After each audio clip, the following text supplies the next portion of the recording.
Bem, amigos, então vamos para a escalação do time do Arroz Futebol Clube. No gol ela, com a camisa número 1, Kelly Zanella. Na defesa, com a camisa 21, Gustavo Rossel. Na abertura do meio de campo, com a camisa 11, Marcos Paulo. E fechando o time no ataque com a camisa 9, Luiz Henrique. E então, amigos, essa foi a escalação para fazer a apresentação dos slides. Vale ressaltar que o time do Arroz Futebol Clube ainda conta com o jogador número 19, William Sandri, que se encontra no departamento médico. E então vamos para o jogo. É tudo com você, Galvão.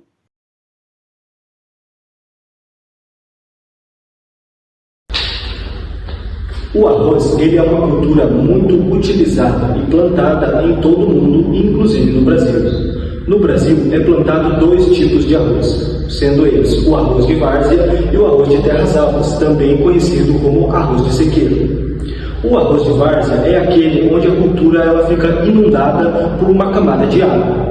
Ele é cultivado em regiões subtropicais e é responsável por cerca de 65% da produção brasileira. Já o arroz de terras altas, ou arroz de sequeiro, é aquele arroz que é plantado na região central do país e na região norte. Inclusive, ele é o mais utilizado no Maranhão.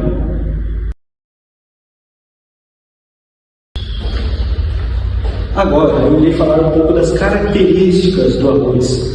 Os principais produtores de arroz no mundo é a China e a Índia, com uma produção de 54%. O arroz em casca, na safra de 2022, foi produzido cerca de 10,77 milhões de toneladas em uma área de 1.623 mil hectares.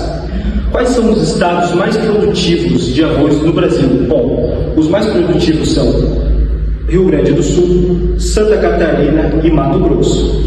Esses três estados, ao todos, eles geram um montante de cerca de 15 milhões e 530 mil reais em um ano, que foi registrado no ano de 2022, segundo fontes do IBGE.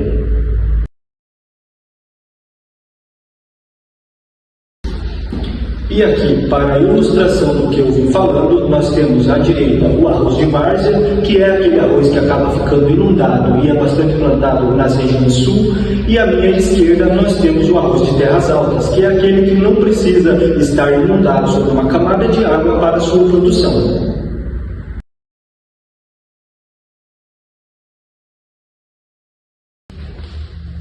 Fenologia e desenvolvimento. Bom, a fenologia e desenvolvimento estuda a duração e as etapas do desenvolvimento de uma planta.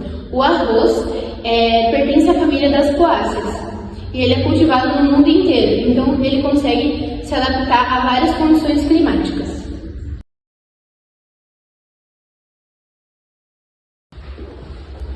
Fase vegetativa, fase reprodutiva e maturação de grãos. Bom, a fase vegetativa vai desde a emergência até a diferenciação da panícula, e ela é mais afetada pelo fotoperíodo. Bom, a fase reprodutiva, que vai da diferenciação da panícula até o florescimento, dura em torno de 30 a 35 dias. E os eventos que acontecem nessa fase são a abertura do botão floral, florescimento, polinização e fertilidade. A maturação dos grãos também dura em torno de 30 a 35 dias, onde é o final do processo da planta e vai de grão leitoso, grão ceroso e grão maduro. Disponibilidade hídrica. O arroz, comparado a outras culturas, vai precisar de uma quantidade maior de água. Mas por que isso acontece? Porque não se leva só em conta a evapotranspiração, mas também a percolação e as perdas por fluxo lateral. Que a percolação é a água que vai infiltrar no solo, e as perdas por fluxo lateral é se o solo tiver algum desnível e a água vai escorrer para essa parte que é menor.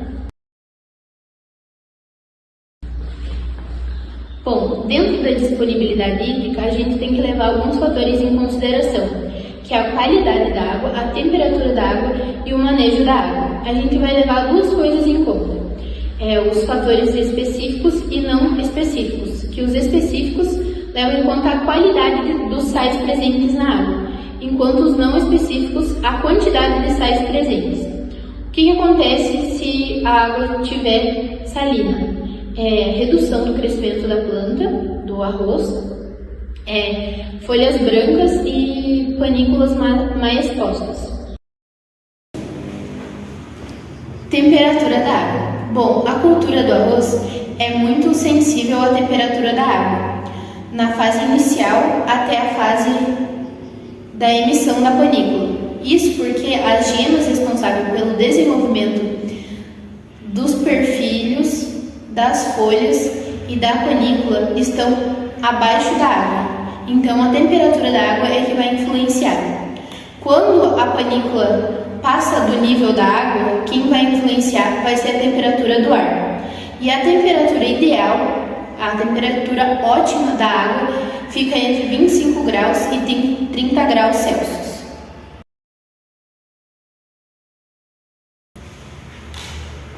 Manejo da água. Bom, o ideal é manter 10 centímetros de lâmina de água, porque lâminas muito profundas, muito altas, vão causar problemas, como a não emissão de perfilhos, vão causar a evaporação e as perdas por percolação.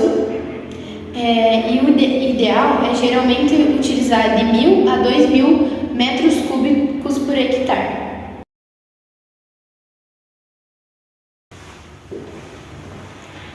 Arroz de terras altas. Bom, a precipitação, ou seja, a falta de água, influencia muito na cultura do arroz de terras altas, porque ele é muito sensível e isso pode acarretar na produtividade.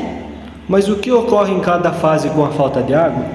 Bom, na fase vegetativa é menos influenciada pela falta de água, o que a gente pode ver o enrolamento de folhas, as folhas amarelas nas pontas.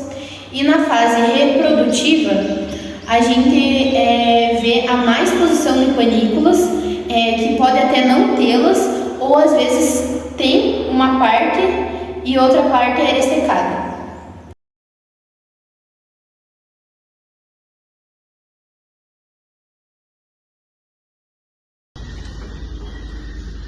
Temperatura do ar e do solo para a cultura do arroz. O arroz é uma cultura que depende de temperaturas mediamente altas para se ter um ótimo desenvolvimento. Temperaturas na faixa de 20 a 35 graus, dependendo da fase fenológica a qual ele se encontra. A tabela ao lado mostra exatamente as recomendações para se ter um ótimo desenvolvimento na cultura do arroz.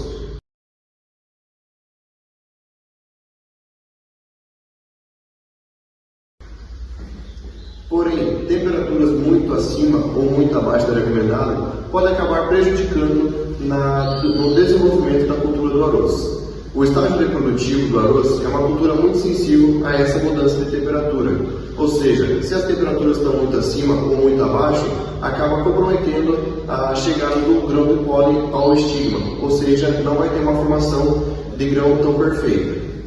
Outras consequências que podem prejudicar essa mudança de temperatura são perda na qualidade do grão, perda de peso, esterilidade da espigueta e dentre outras consequências.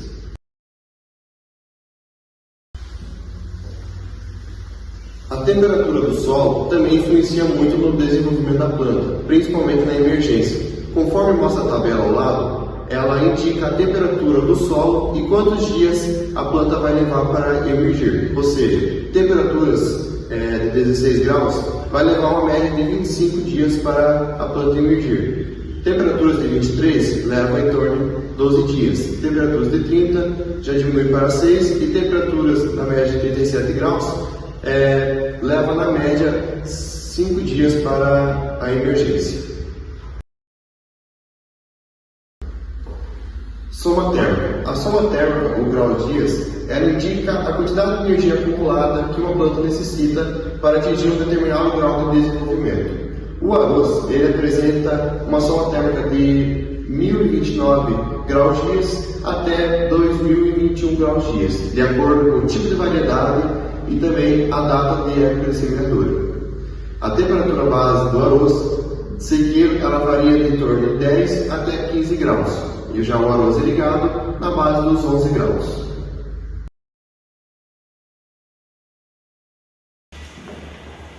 Bom, o artigo escolhido ele fala sobre altas temperaturas e esterilidade de grãos em arroz irrigado. O objetivo principal desse artigo foi analisar o quanto as altas temperaturas influenciavam na esterilidade da espigueta. Esse trabalho ele foi conduzido em 2 locais diferentes do Rio Grande do Sul, um em Itapi e outro em Xiga Seca. Os gráficos ao lado mostram as variações de temperaturas conforme os dias. Percebe-se que Itaqui teve mais dias com temperaturas acima de 33 graus do que em Erixinga Seca.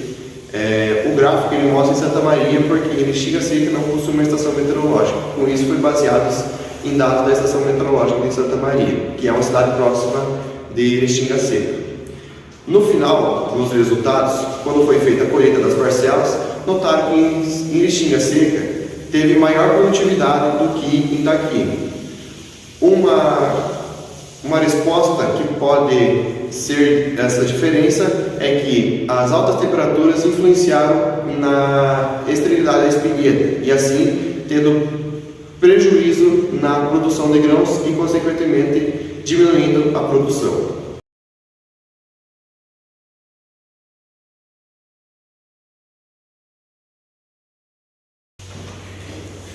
Radiação solar. A radiação solar era um processo de extrema importância para o desenvolvimento da cultura do arroz, pois a radiação solar ela é fonte de energia para o processo de fotossíntese, a qual garante a sobrevivência da planta. A fase reprodutiva é uma fase sensível, a qual ela precisa de mais luz e menos sombras. A tabela a seguir ela vai mostrar a quantidade de perdas que tem por dias nublados.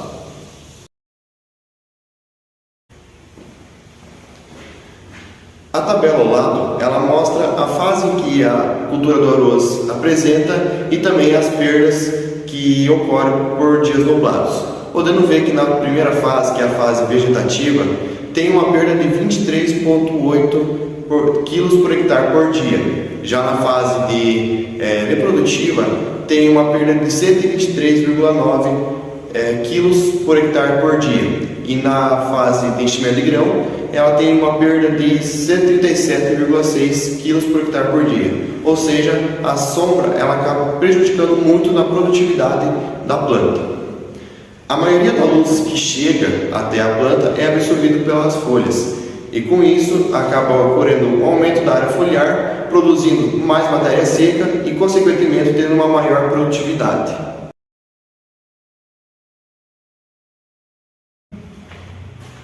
Bom, agora eu irei falar um pouco sobre o fotoperíodo. Mas o que é o fotoperíodo?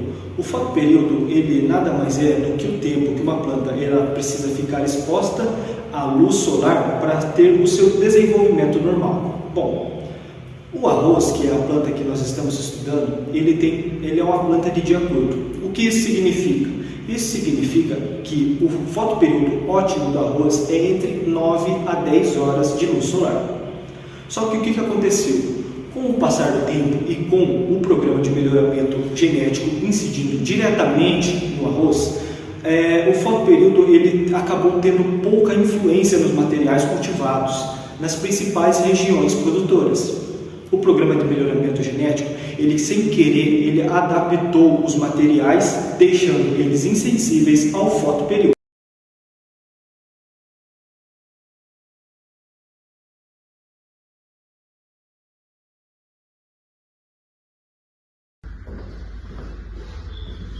Pois bem, eu vou falar um pouco sobre os eventos adversos que acontecem quando a cultura do arroz está no campo. Dois deles é o granizo e a chuva intensa. O granizo é a passagem do estado de vapor da água para o estado sólido, diretamente, que é chamado de processo de sublimação. Enquanto a chuva é a passagem do vapor para o estado líquido, que é chamado de condensação. A chuva intensa é denominada por chover mais de 100 milímetros por hora. Então, esses dois eventos são considerados eventos extremos e que vão afetar principalmente na fase reprodutiva e na fase de enchimento de grãos, acarretando principalmente no acamamento, na degrada das panículas e na perda do ponto de colheita. Outro evento que pode acarretar em problemas para os produtores é a chuva em excesso. Diferente da chuva intensa, a chuva em excesso é quando há muito acúmulo de água. Ela pode prejudicar o crescimento da planta e afeta principalmente as práticas de manejo dos produtores, pois tem vezes que não é possível fazer as práticas devido à alta quantidade de chuva.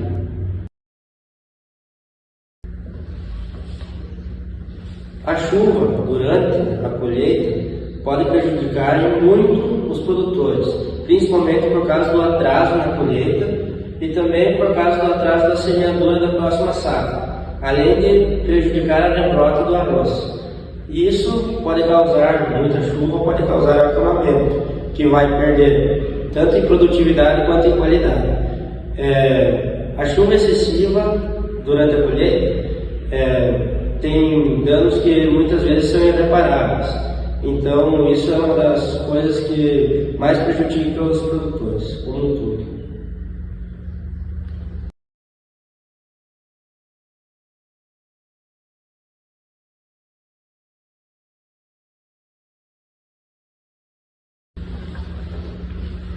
Outros eventos extremos, agora relacionados a sol, é a questão da seca e do veranico.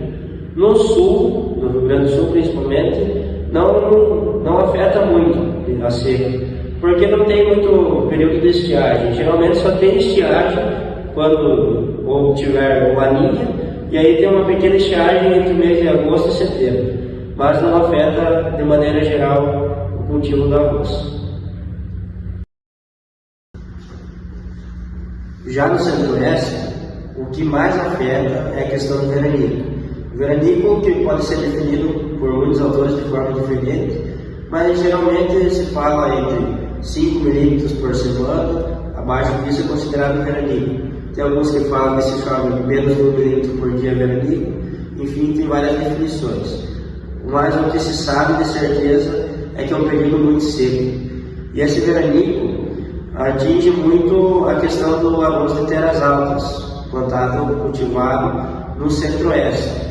E ele afeta principalmente durante o período de El Niño, em que o centro-oeste recebe menos chuva e tem um período de estiagem muito maior. E isso vai afetar principalmente na brotação do arroz pós-semeadura e em outras fases do desenvolvimento do mesmo.